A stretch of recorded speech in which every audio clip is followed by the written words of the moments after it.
تخلیق کا مطلب ہے نئے امکانات کو سوچنا۔ زندگی میں آگے بڑھنے کے لیے اس صلاحیت کا ہونا بہت ضروری ہے، کیونکہ آج کا دور ٹیلنٹ اور قابلیت کا دور ہے، اور اس میں جو بھی انسان کچھ نیا سوچ سکتا ہے اور زمانے کو نئے آئیڈیاز دے سکتا ہے وہ کامیاب ہے۔ جدید دور میں تخلیقی صلاحیت پر دسترس رکھنے والے ڈاکٹر ایڈورڈ ڈی بونو ہیں۔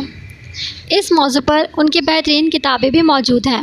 ان کے نزدیک ہر وہ انسان جو نیا سوچتا ہے اور زیادہ سے زیادہ امکانات پر غور کرتا ہے وہ تخلیقی صلاحیت سے مالا مال ہو جاتا ہے۔ جب بھی انسان تخلیقی سوچ والا ہوتا ہے اس کے پاس نئے نئے آئیڈیاز ہوتے ہیں، وہ سوچتا ہے، چیزوں کو جوڑتا ہے اور نئی تخلیق کی طرف آتا ہے۔ تخلیق کی دولت سے مالا مال انسان زندگی میں آگے بڑھنے کے لیے اپنے راستے خود ہی بنا لیتا ہے۔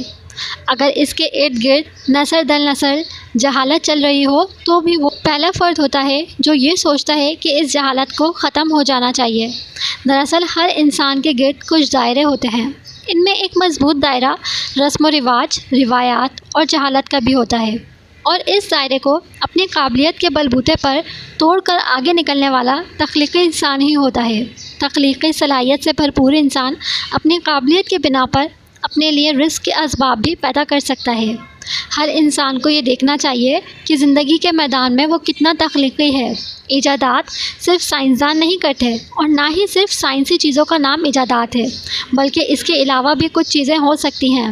ہر وہ انسان جو کسی کام کے کرنے میں نیا راستہ تلاش کر لے وہ ایجاد کہلاتا ہے۔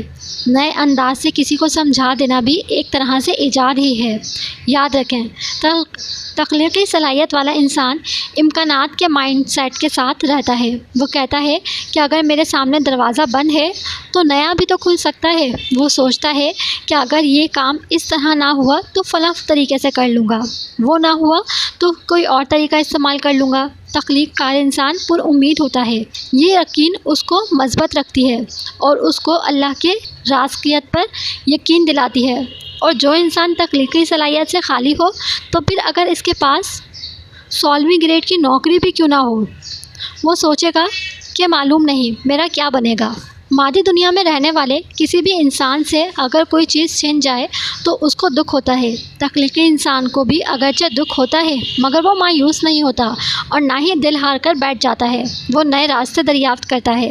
اگر اس کے ساتھ کوئی حادثہ پیش آ جائے تو یہ اس کے لیے انجام نہیں بنتا، بلکہ وہ اپنی صلاحیت کی بدولت اس حادثے کو بھی اپنے لیے ایک بہترین موقع بنا لیتا ہے۔ تخلیقی صلاحیت انسان کے اندر اعتماد پیدا کرتی ہے، اور اس اعتماد کی بدولت وہ نئے نئے ایڈونچرز کرتا ہے۔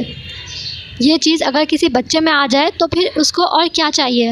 اپنے اندر کی تخلیقی صلاحیت کو جگائیں۔ یہ ہم میں سے ہر ایک میں موجود ہے، بس اس کی پریکٹس اور اس کو پالش کرنے کی ضرورت ہے۔ یہ صلاحیت انسان میں اعتماد پیدا کر دیتی ہے، اور اعتماد ایسی دولت ہے جو کسی بھی انسان کو مل جائے تو وہ زندگی میں آگے بڑھنا شروع ہو جاتا ہے۔ اعتماد دراصل یقین کی ہی ایک قسم ہے، اور یقین کا سلسلہ ایمان سے جا کر ملتا ہے۔ پھر انسان سردیوں کی ٹھٹرتی رات میں بھی اس غرض کے ساتھ کھڑا ہوتا ہے کہ کوئی مسافر آئے گا اور میں اپنے جلتے دیے سے روشنی دے کر اس کو آسانی دوں گا۔